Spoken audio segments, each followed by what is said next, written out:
நீர் உருண்டை செய்யறதுக்கு தேவையான பொருட்கள்: அரிசி மாவு 2 ஆழாக்கு, துவரம்பருப்பு 1/4 கப்பு, வெங்காயம் 3 பெரியது, பூண்டு 40 பல் தேவை, கருவேப்பிலை, மஞ்சப்பொடி 1/2 teaspoon, Kashmiri chilli powder 3 teaspoon, அப்புறம் உப்பு தேவையான அளவு. வெங்காயத்தை முதல்ல நாம் நறுக்கி வச்சுக்கலாம். அடுத்து ஒரு மிக்ஸி ஜாரில் நம்ம ஊற வச்ச அரிசி அப்புறம் உப்பு போட்டுட்டு இந்த பதத்துக்கு அரைச்சி வச்சுக்கணும். ரொம்ப தண்ணி ஊற்றிடாதீங்க. அடுத்து துவரம்பருப்பை தண்ணி ஊற்றாமல் இந்த மாதிரி பொடியாக அரைச்சி அரிசி மாவு ஏற்கனவே வச்சுருக்கோம் இல்லையா, அதில் சேர்த்துருங்க. இந்த பதத்துக்கு அது வரணும். ஒரு வானல் எடுத்து கொஞ்சம் எண்ணெயை ஊற்றிட்டு கடுகை தாளிச்சிருங்க. அதுலேயே கருவேப்பிலையும் சேர்த்துடலாம். இதில் நாம் நறுக்கி வச்சுருக்கிற வெங்காயத்தை சேர்த்துடலாம். பூண்டையும் சேர்த்துடுறோம். இது நல்லா வதங்கட்டும். தேவையான அளவு உப்பை நீங்கள் இதில் சேர்த்துக்கோங்க. இப்போ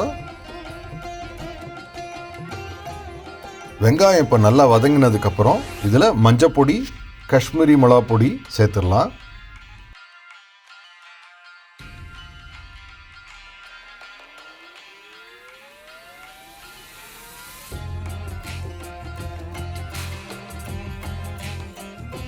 நாலு டம்ளர் தண்ணி இப்போ நாம் இதில் சேர்த்துடலாம்.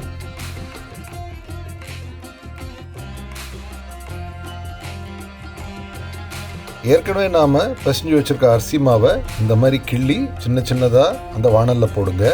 கரண்டி வச்சு கலரக்கூடாது. இந்த மாதிரி சின்ன சின்னதாக போடுங்க. இதுதான் கொஞ்சம் டைம் எடுக்கும்.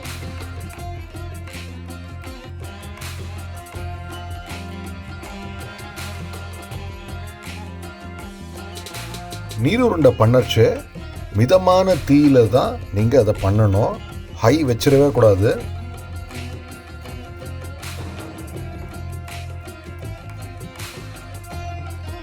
நீர் உருண்டை பண்ணச்சே ஞாபகம் வச்சுக்கோங்க, மிதமான தீயில தான் பண்ணணும். வானலை கலரவே கூடாது, அப்படியே விட்டுறணும். இந்த மாதிரி இப்போ இந்த வானலை மூடிடுங்க. மிதமான தீயிலே அப்படியே விட்டுருங்க. ஒரு 5 நிமிஷம் கழித்து இப்போ நீங்கள் இதை மெதுவாக கலரி விடுங்க.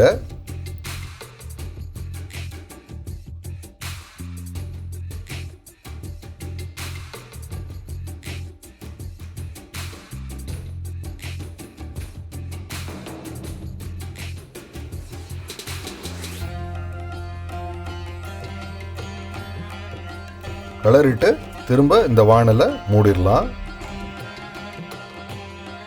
5 நிமிஷத்துக்கு ஒரு வாட்டி கலரி விடுங்க. ஒரு 15 நிமிஷம் கழிச்சு இந்த அரிசி மாவு வந்திருக்கான்றத பாருங்க. அப்போ நீங்கள் இந்த வானலை ஆஃப் பண்ணிடலாம். இப்போ சுவையான நீர் உருண்டை தயார். இதை சூடாக சாப்பிட்டு பாருங்க.